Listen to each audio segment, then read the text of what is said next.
السلام عليكم ورحمة الله وبركاته. دمان مeel kasta aad joogtiin waa idin salaamay kusoo dhawaada janaalka Ifraax Bashir Kitchen. maanta waxa sameysanaynaa qudaar maraq oo qudaar ah oo aad iyo aad u macaan badan oo cunto caafimaadna ah. waxaan rajeynayaa inaad ka heli doontiin. waa kana waxyaalaha meeshan ku soo diyaarsanay baradho, basal, burjaan ku soo diyaarsaday qof kasta sidoo u yaqaano iyo xabad gasac oo yaanyo ah. qof kasta wuxuu ku xiran tahay cabirka uu rabo ayuu tixraacaya. haddana waxaan sii diyaarsanayaa habkii aan isku dardari lahaay waana soo jarjaranayaa ka hor. waxaan rajeynayaa inaad ka heli doontiin. kusoo dhawaada janaalkan waa janaalkiina. waxaan ku darsanayaa xabad oo burjaankan iyo waxaan ku darsanayaa bocorkan oo xabad ah. qof kasta wuxuu ku xiran tahay cabirka uu rabo ayuu tixraacaya aad iyo aad.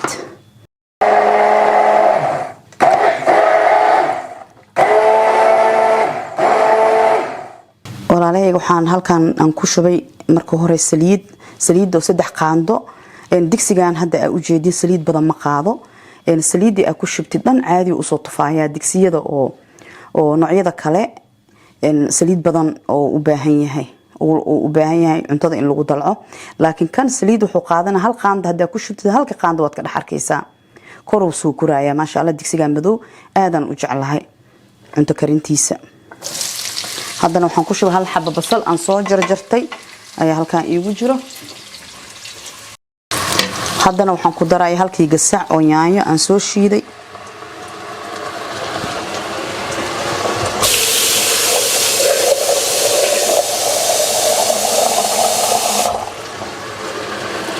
waxaan ku darsanayaa biyo nus litir oo biyo ah.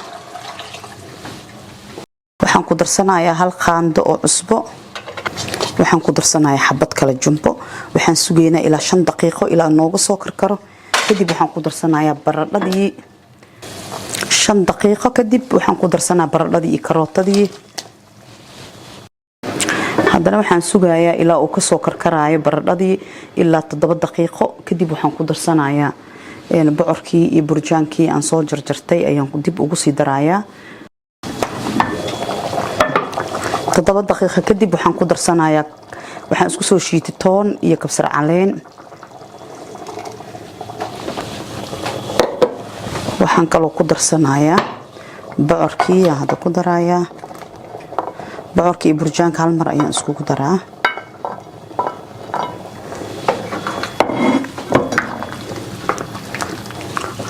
iyo waxaan ku darsanayaa haddana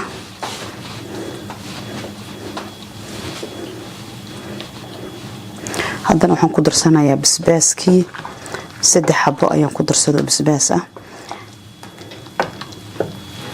haddana waxaan sugeynaa ilaa uu nooga soo karo. haddana waxaan ku darsanayaa xabaaji iyo barbarooni shiidan iyo filfil ayaan ku darsanayaa. filfilsha waxaa la jirto qaybtan liin oo la qalajiyay iyo filfil isku jirto waa iyo caleentaasiiti ayaan ku darsanayaa 3 xabo. waa qaando haafkeeda xabaajiga. waxaa dhan hal mar aan isku qasayna. waxaan sugeynaa ilaa uu nooga soo karo ilaa 20 daqiiqo ayuu noo sii saarnaanayaa. kadib waa isku soo laabaneynaa. haddana waxaan ku darsanaynaa sabuulka deersaana ugu goyn kartaa waa ku dari kartaa. haddii asagoo isqaban waa ku dhex darsan kartaa. hadda aniga asagoo isqaban waa ku darayaa. qaybtan hadda aan soo jarjarayna waan ku darsanayaa. ilan wuu karsan yahay karsiimo badan uma baahna. walaalahayga waa kana wuu karay. haddana waa kana waa diyaar. burjaankii, bocorkii, basbaaskii ma sha Allah. aad iyo aad caraftiisa macaankiisa ku dhahay tijaabiya waad arki doontiin. aad iyo aad ayaad ugu heli doontiin. waad ka heli doontiin haddaad ka heshiin commentiga iigu reeba. waxaa ku cuni kartaa soor, waxaa ku cuni kartaa bariis garcada u karsan kartaa, waxaa ku cuni kartaa oo kale waxaa ku cuni kartaa muufo. aniga hadda muufo ayaan ku cunayaa. ما شاء الله مرقي وكان ولا لهيجا وأن صود ديارية أنصحن كان كسر سمي وحن كعناية أنا جموفضان أديك وحلا وحارته وسمي سنكرتا صورتنا آدي يقوم معايا هاي وحرجينا إن تكهل دونتين جنال كان صوب بوخذا سيدا قروح بدن أد وقت كستنول السعودين وأن إذن كجمع علينا يا واحد نقص وقتنا وحياة بدن وكل الدوان أيان صوبنا إن شاء الله جنال كلا صوب بوخذا هنا لك عيا سبسكرايب كإي لايك تإي شير هنا ولا السمايو إن أنت أصنع عطسي وحرجينا يا إن لايك تنوجو بدين دونتين إن ونصي جود بيا أصحابتينا وسي جود بيا أنت أصحاب أنت إلي جوكتي وأصحابتي إذا يعني كجمع عليه أنت عصب ويبصوا بيرتينا سود وهذا يا إدين لا يهاي إن وحن إدين كجت خير بدن. السلام عليكم ورحمة الله وبركاته.